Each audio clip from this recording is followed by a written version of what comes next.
In everything I do, I really want and need God to be present. I'm an instrument. What is the bigger story? What is the lesson? What do I get to impart upon people? And I'm always like, God, get me and my ego out of the way and just ask God to be there with you and to direct your thinking and to just be present. Hi, everybody. I'm Cheryl Crisp for Movieguide, and this is Coffee and Conversation with Chrissy Metz. You are a New York Times bestselling author, a singer, and award-winning actress.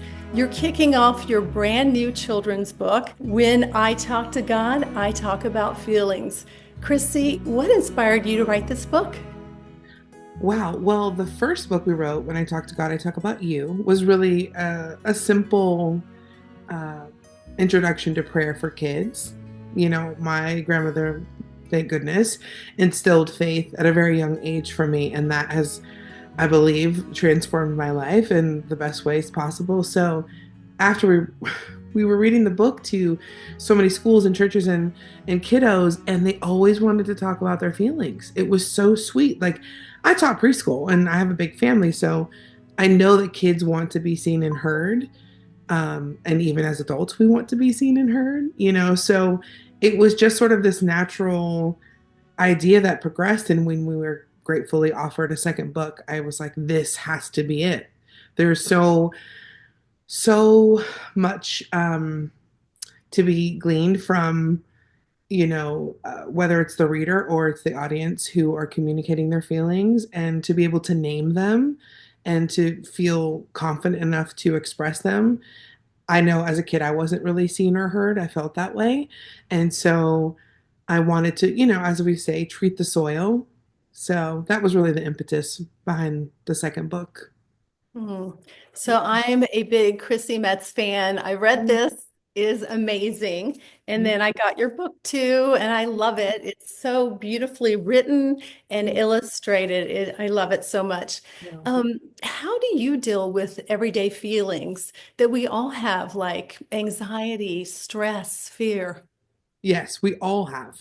That's such a great point. I think that people think if we're in the limelight or in the public eye or we're successful, seemingly, our lives are perfect. And I'm like, no, no, we're all still humans having the human experience. So for me, I mean, I always go back to my faith. Like I always say, I pray every day, all day. Like, please, God, just be with me, be with my thoughts, with my heart, with my mind. Um, and just sort of walk in the room before me, because that for me sort of grounds the anxiety or the fear or the doubt or the worry. Not to say that it still doesn't bubble up and then I just sort of have to ground myself again, but it's really a practice. I think, um, if we can condition ourselves to think negative thoughts, we can also condition ourselves to think positive thoughts. So I really had to like rewire that thinking. And I do that, and I meditate, I journal, I have a gratitude list, I obviously pray, I go to church, I listen to worship music, I take baths. Like there's a whole thing that I do to sort of curb the feelings. And I've I think I've got a good system going, but some days are harder than others. Mhm. Yeah. Yeah, absolutely. You say that your faith is very important to you. So when you're acting or singing or writing, do you feel God working through you? Oh, 100%. Yes. Yeah, I think in a creative endeavor, whether it's music, art, acting, um, I really feel like a conduit. I really feel like, okay, I'm an instrument. What is the bigger story? What is the lesson? What do I get to impart upon people? And I'm always like, God, get me and my ego out of the way, because I certainly have one, and I certainly can catastrophize, and I certainly can start to compare and despair and think, "Ah, I'm not good enough. I'm not talented enough. I'm not this enough. I'm too much of this." And I'm like, Chrissy, just get out of your own way and just ask God to be there with you and to direct your thinking and to just be present. And sure enough, it always works. But yeah, I certainly, in everything I do, I really want and need God to be present. Yeah. Yeah, and I really think the compare and despair thing is really tough. Oh, it's so tough. It's social media has so many wonderful aspects, and connectivity, but then there's the doom scrolling as they call it. And then you're just sort of sitting there like, oh, my life doesn't look like that. I don't look like that. My career doesn't look like that. Or my family doesn't look like that. Whatever it is, fill in the blank. Uh, and it can really be paralyzing and mentally and emotionally and physically. And I think I'm not sure who said it, but recently I heard someone say we weren't meant to consume all of everybody's lives and their thoughts and what was going around in the entire world. And I'm like, you know what, I think that's true. I think the human heart and the mind and the body can only really handle so much. So That's so true.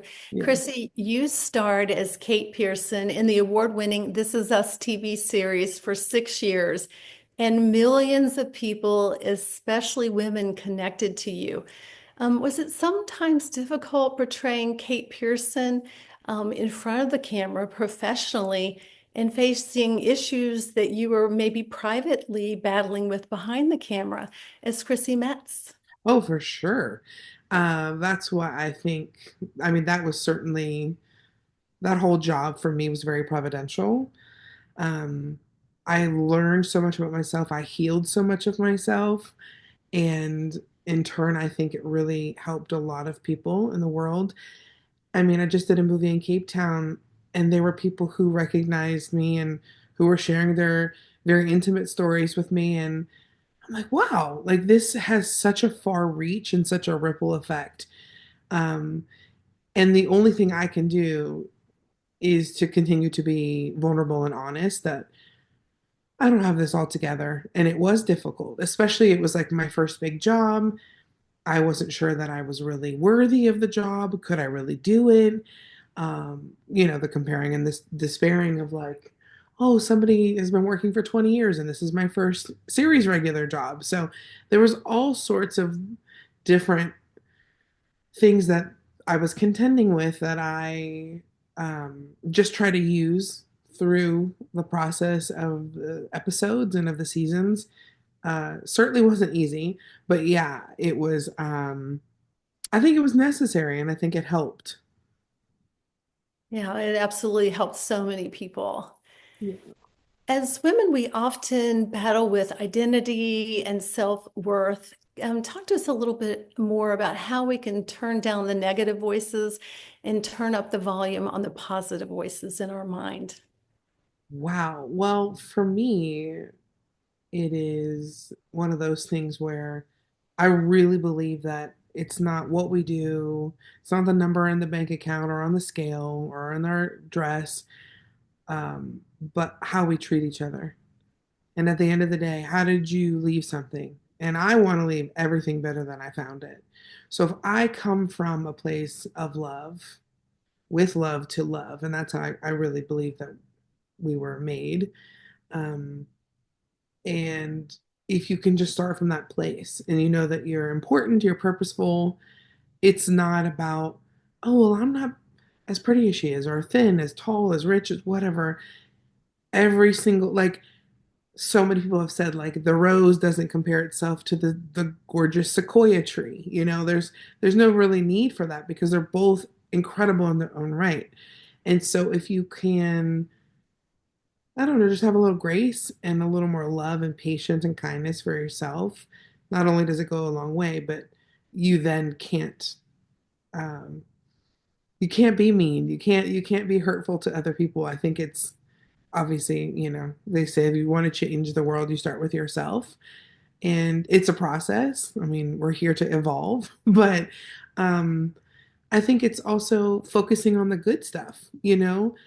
Everybody has insecurities, but everybody's good at something. And I think you focus on that. I have a friend who is such a great cook. She's such a great chef, baker. It's incredible. And she's like, yeah, but I don't have the, I'm like, who cares? Like focus on the good and know that you're given those talents for a reason, and you're special because you're purposeful, because you wouldn't be here if you weren't.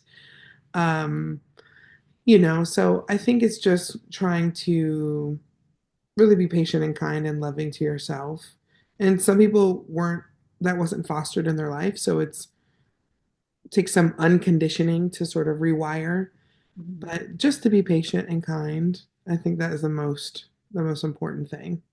Yeah, absolutely. Chrissy, you did not have the most easy childhood. The men in your life that should have protected you and showed up for you, kind of put you down during your childhood. Mm. But you have gotten past that and you have given forgiveness. Any Yeah. tips for people out there that need to offer forgiveness to people in their own lives? Yeah, of course. Well, I always say it's what happens to for you, not to you. And there was so much that I learned about myself through all the very difficult times. But as they always say, you know, drinking poison and expecting the other person to get sick, that's resentment. And I lived with resentment for a long time. And I'm not saying there isn't a time and place for that, but there's also a time and place for grief and to grow and evolve through that. And it's not easy. It's not linear. It's hard, and it's not that I have completely done it, because there's things that come up all the time. But I just know that and believe that if people knew better, they would do better. And my stepfather had his own tumultuous childhood, and he did the best he could. And unfortunately, it wasn't exactly what I needed. But nobody's all bad, and they're not all good. And there was so much that I'm grateful for. He taught me a strong work ethic, that he taught me, to really just be punctual and to be responsible. And, he helped me in ways that my own biological father, didn't. And so there are things that were good that I hold on to. And I think even if you can just believe that forgiveness is for yourself, if you're like, what, I'm doing it for myself, start Mhm. there, because things will start to shift and it will change your life. Um, Even if you're like, I can't forgive them yet, do it for yourself. And hopefully that will be the jumping off point. But know that it's not easy. It takes work. It might take some grief. Um, but you're worth it, and it's important. And you'll feel so much better after. You really, really will. I love that so much. You're right. Forgiveness is so important. Christy, so we have to talk about fashion because you love clothes and you get to do all those fun red carpets. What would you say is your best fashion tip? Honestly, my first thought always is, am I comfortable? You could have the most incredible dress, shoes, jewelry, but can you walk in them? Can you talk in them? That's sort of like the barometer for me. Um, because especially if we're doing carpets or we're out and about and doing interviews, if my feet are hurting so terribly, or I'm so uncomfortable in the dress, and I, I'm not even present. And so for me, I know people say like fashion is pain, and that can work for some people, but for me, I think that confidence, you could make a trash bag look incredible, and that it's really, how do you feel in it? Do you feel good? Do you feel confident? Do you feel comfortable? So that, I think, is the most important element for me when I'm getting styled or have an event to go to, because you can just tell when someone feels good in whatever they're wearing, and it doesn't matter what it is that they're wearing. So I always go back to comfortability and confidence. Oh, I love that. And speaking of confidence, you've talked about making little deposits into your confidence bank account. And I love that Yeah. practice. Tell us about that. Yeah, I think that trust is confidence really is trust in yourself. And every time you suit up, you show up for yourself, you're like, "Oh, okay, I did that." And it's like a little deposit, like, not about an ego thing. It's just literally, I trusted myself enough to do it. I got through it. and I did it. And then it makes you stronger and braver for the next, you know, event or a situation, job interview, whatever it might be. All of those things matter. Like if they accumulate, and it's like this really firm foundation to say, oh, you know what? I did it 10 times before. I bet I can do it 11. I did it once before. I know I can do it a second time. So and then you get to look back and say, like, yeah, okay, yeah. Okay. I at least have that information, and that will, get me to the next step. I love that. So you just got home to Nashville and you were just in Africa Yeah. filming your next movie. Can you give us a little sneak peek? Sure. Yeah. So it's based on a true story of a nurse in the 2018 Paradise fires in Northern California. Um, I mean, it's miraculous because the town is still rebuilding. Not everybody came back. That fire was very severe, and obviously the story is very timely because of the Palisades fire and what all those people have gone through. But the story of Nicole Jolly is so miraculous that I was so honored to even ask to play her. Her most important aspect of her career was her commitment to her patients. And so she waited and evacuated all the patients from the hospital, even though she probably knew she wasn't going to be getting out. And so, yeah, it's just this very harrowing story of her commitment and her service to her patients, and then also trying to find and be reunited with her husband and her kids. So, yeah, pretty amazing. Yeah, wonderful. So, Chrissy, in closing, can you give us some words of wisdom or words of encouragement? Sure. My mantra is always, it's not personal. Somebody could cut you off in traffic and you're like, how dare they? And it can really like be like this little thorn in your side for the rest of the day if you let it. It's not about you. He could be running late because he was dealing with an issue at home, and then, we project our stuff onto other people. So I always have to remember that if I don't book a job, if it's not the right thing, it's not for me and it's not personal. Um, again, a practice, you know, um, but again, there's probably not one time that I realized, like, oh yeah, if I didn't get a job, if I didn't, it wasn't because I wasn't good enough. It wasn't because I am not talented or didn't have something to say, but somebody else, that was someone else's story to tell. So I just don't take anything personally.